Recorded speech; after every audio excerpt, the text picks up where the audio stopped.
আর কিছুক্ষণের মধ্যেই জগদ্দলে আজকে একেবারে শেষ বেলার প্রচারে আসবেন প্রধানমন্ত্রী। তার আগে গতকাল রাত্রে জগদ্দল কিন্তু রণক্ষেত্র হয়ে ওঠে। তৃণমূল এবং বিজেপির মধ্যে সংঘর্ষ, 4 জায়গার 4টে ছবি আপনারা দেখতে পাচ্ছেন। 4 সময় মোদী সভার আগে যখন জগদ্দল একেবারে রাতের অন্ধকারে উত্তপ্ত হয়ে উঠেছিল, দুপক্ষ একে অপরের ওপরে ঝাঁপিয়ে পড়ে, খণ্ডযুদ্ধ তৈরি হয়।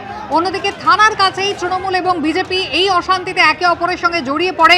পবন সিং, যিনি অর্জুন সিং এর পুত্র এবং এবারের বিজেপি প্রার্থী, তিনি কিন্তু অভিযোগ করেছেন তার বাড়ির বাইরে গুলি বোমা চলেছে, এমনকি তার সিআইএসএফ তিনি গুলিবিদ্ধ হয়েছেন, এমনটাই অভিযোগ। আর ইতিমধ্যেই তৃণমূলের কাউন্সিলর তাকে কিন্তু গ্রেফতার করা হয়েছে।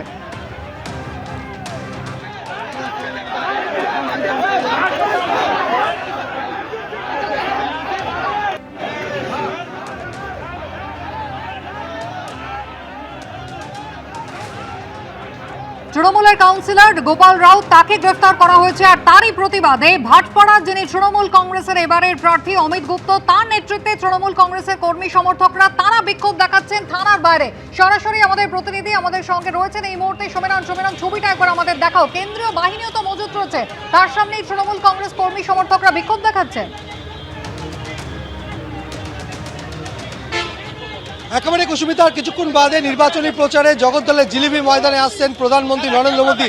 তার আগে আমরা দেখতে পাচ্ছি এই মুহূর্তে দেখা যাচ্ছে যে রীতিমতো উত্তপ্ত পরিস্থিতি হয়েছে ভাটপাড়া থানা, এবং দেখা যাচ্ছে তৃণমূল পুলিশ লেখা গাড়ি, আজকে পুলিশ লেখা গাড়িতে বিজেপি কর্মীরা মোদির মিটিং এ যাচ্ছে। বলুন এর চেয়ে বড় লজ্জার আর কি?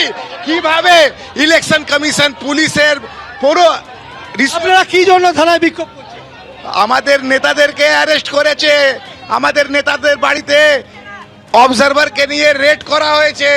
ভাটপাড়াতে জানো পুলিশ প্রশাসনকে নিয়ে দখল করতে চাইছে, ইলেকশন কমিশনকে সঙ্গে নিয়ে। তৃণমূল কাউন্সিলর গোপাল রাউতকে 100% তার প্রতিবাদ, তার সাথে যত কাউন্সিলর আছে সবার বাড়িতে রেড করা হয়েছে। অবজারভার ক্যান্ডিডেট হচ্ছে গোপাল রাওয়াত। আরে ক্যামেরা করো, এই মুহূর্তে রীতিমতো উত্তেজনা দেখা যাচ্ছে যে বিজেপি কর্মীরা যখন বাসে করে জনসভার জন্য যাচ্ছে, তখন তৃণমূল সমর্থকরা তারা বিক্ষোভ দেখাচ্ছেন। কি বলছেন? সেন্টার ফোর্স ভ্যানে লেখা আছে বিজেপি কর্মী লোড হয়ে যাচ্ছে, এটা অন্যায় হচ্ছে, খুবই অন্যায়। আপনার থানার সামনে কেন বিক্ষোভ? মিথ্যা মামলা পাচ্ছে, গোপাল রাজকে অ্যারেস্ট করা হয়েছে, পুলিশ প্রশাসন তার জবাব দিতে হবে। আমরা দেখতে পাচ্ছি যে তৃণমূল প্রার্থী অমিত গুপ্তার নেতৃত্বে এই মুহূর্তে বিক্ষোভ চলছে, এবং এই ঘটনাকে কেন্দ্র করে যাতে কোনো অপ্রীতিকর ঘটনা না ঘটে, তরুণকে দেখাতে বলবো যে প্রচুর কেন্দ্রীয় বাহিনী থানার সামনে মোতায়েন করা হয়েছে, এবং তারা থানা ঘেরাও করে রেখেছে বেশ কিছুক্ষণ হয়ে গেল, এবং তাদের বক্তব্য গোপাল রাউতকে মুক্তি দিতে হবে, এবং তাই দাবি। কেন আপনারা থানা ঘেরাও করেছেন? আমরা থানা ঘেরাও করেছি, শুধু গোপাল রাউতকে অ্যারেস্ট করা হয়েছে। ইলেকশন কমিশন যা মনে করছে তাই করে যাচ্ছে, ওরা দাসীগিরি করে যাচ্ছে। কাদের করছে? বিজেপিদের। আমাদের বক্তব্য হচ্ছে তৃণমূলকে বেছে বেছে তুলবো, তাহলে ওদের পায়ের তলে মাটি আসবে। কোনোদিন পায়ের তলের মাটি আর আসবে না। ভাটপাড়ার মাটি তৃণমূলের মাটি, ভাটপাড়ার মাটি মমতা ব্যানার্জির, ভাটপাড়ার মাটি। দেখা যাচ্ছে এই মুহূর্তে রীতিমতো উত্তপ্ত পরিস্থিতি। সেখানে দেখা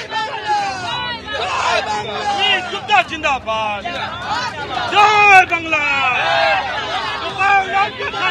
গতকালকে যে ঘটনা ঘটেছে তাতে অর্জুন সিং সরাসরি অভিযোগ করছে যে আপনার নেতৃত্বে হামলা হয়েছে। তা আমার কাছে তো এভিডেন্স আছে, আপনার কাছে আমার কাছে তো এভিডেন্স আছে। এই দেখুন, এই দেখুন, এই দেখুন, এই দেখুন, এই দেখুন কে ঢুকছে, এই দেখুন, এই ক্যামেরাতে দেখান কে ঢুকছে। হ্যাঁ, আমরা তো কমপ্লেন দিতে গেছিলাম থানাতে। হামলা কে করলো? অর্জুন সিং নিজের সিআইএসএফ বাহিনী নিয়ে আমাদের উপরে হামলা করে। তো অ্যারেস্ট তো অর্জুন সিং কে করা উচিত, গোপাল রাওয়াত তো হামলা করেনি। তো আজকে ইলেকশন কমিশনকে সঙ্গে নিয়ে অবজারভার অর্জুনের বাড়িতে মিটিং করে, লজ্জা আসা উচিত। দেখতে পেলে যে একেবারে মোবাইলের ফুটেজ দেখালেন তৃণমূল প্রার্থী। তার বক্তব্য হচ্ছে গতকাল রাতে জগদ্দল থানায় অর্জুন সিং এর নেতৃত্বে হামলা চলেছে। আমি আরো একবার তরুণকে দেখাতে বলবো প্রচুর কেন্দ্রীয় বাহিনী মোতায়েন করা হয়েছে, যেহেতু কিছুক্ষণের মধ্যেই প্রধানমন্ত্রী জিলিপি ময়দানে এসে পৌঁছবেন নির্বাচনী জনসভার জন্য। আর তার ঠিক আগে ভাটপাড়া থানা রীতিমতো উত্তাল হয়ে উঠেছে তৃণমূলের বিক্ষোভে, এবং তাদের বক্তব্য হচ্ছে তাকে অন্যায়ভাবে গ্রেপ্তার করা হয়েছে এবং এই ঘটনার সঙ্গে সে কোনোভাবে যুক্ত নয়, তাকে গ্রেপ্তার করা হয়েছে। ভাটপাড়া থানার সামনে বিক্ষোভ দেখাচ্ছে তৃণমূল সমর্থকরা। তাদের বক্তব্য হচ্ছে গোপাল রাউতকে মুক্তি দিতে হবে। তারা নির্বাচন কমিশনের দৃষ্টি আকর্ষণ করার জন্য এই মুহূর্তে ঘোষপাড়া রোডে তারা জমায়েত রয়েছেন থানার সামনে। একেবারে সমীরণ, তুমি আমাদের ছবি দেখাতে থাকো। ইতিমধ্যেই আপনারা দেখতে পাচ্ছেন তৃণমূল কংগ্রেসের জমায়েত, এবং সেখানে ভাটপাড়া বিধানসভা কেন্দ্রে তৃণমূল কংগ্রেসের প্রার্থী অমিত গুপ্ত, তার নেতৃত্বে কিন্তু এই বিক্ষোভ চলছে। বালিগঞ্জের কংগ্রেস প্রার্থী প্রয়াত কংগ্রেস নেতা সোমেন মিত্রর ছেলে রোহন মিত্র প্রথমবার বিধানসভা নির্বাচনে লড়াই করছেন। প্রচণ্ড গরমে দিনভর প্রচারের মাঝে সুস্থ থাকতে হালকা নিরামিষ খাবারের উপরেই ভরসা রাখছেন রোহন। এবারই প্রথম সংসদীয় রাজনীতিতে প্রতিদ্বন্দ্বিতা। এই প্রথম বিধানসভা নির্বাচনের লড়াইয়ে রোহন মিত্র। বাবা সোমেন মিত্র 1972 থেকে 2006 সাল পর্যন্ত 7 বার বিধায়ক হয়েছেন। মা শিখা মিত্র একসময় বিধায়ক ছিলেন, কিন্তু এখন তিনি রাজনীতি থেকে অনেক দূরে। এবার বিধানসভার মহারণে রোহন মিত্র। বালিগঞ্জের মতো হেভিওয়েট কেন্দ্রে তাকে লড়াইয়ের দায়িত্ব দিয়েছে কংগ্রেস। আমার পরিচয়টা হচ্ছেই তো সোমেন মিত্র ছেলে, যেই বলছে সোমেন মিত্র ছেলে তারা আমাকে আবার দ্বিতীয়বার দেখছে। মাইনরিটি ডমিনেটেড ওয়ার্ডে তো সবাই বলছে যে তাদের যারা তাদের লিডার হলো সোমেন মিত্র। তো এর থেকে আর কি আর অনুভূতি আমার পাবো বলো, যে আমি ব্লেসড যে ওনার নামটা আমার সঙ্গে যুক্ত। চড়া গরম উপেক্ষা করেই প্রচারে খামতি রাখতে চাইছেন না রোহন মিত্র। সকালে শুধু টোস্ট খেয়ে বেরিয়ে পড়ছেন। প্রচণ্ড গরমে দিনভর প্রচারের মাঝে দুপুরে রোহন খান ভাত, ডাল, আলু ভাজা, চাটনি আর দই। একটু ডাল, একটু আলু ভাজা, তোমার একটু চাটনি পাঁপড়, একটু পারলে মিষ্টি দই, এই চলছে। এটাই এখন রোজকারের রুটিন হয়ে গেছে। একটু খিচুড়ি মাঝে মাঝে, যদি এখানে বাড়িতে না আসি, যদি অফিস থেকে করি, তখন অফিসের পাশে একটা খিচুড়ি দোকান আছে, ও একটু মানে পাতলা খিচুড়ি আর একটু আলু চোখার মতো বানায়, ওটাতেই দুপুরবেলাটা তো এটাই হয়। রাতে একেবারেই হালকা খাবার খান বালিগঞ্জের কংগ্রেস প্রার্থী।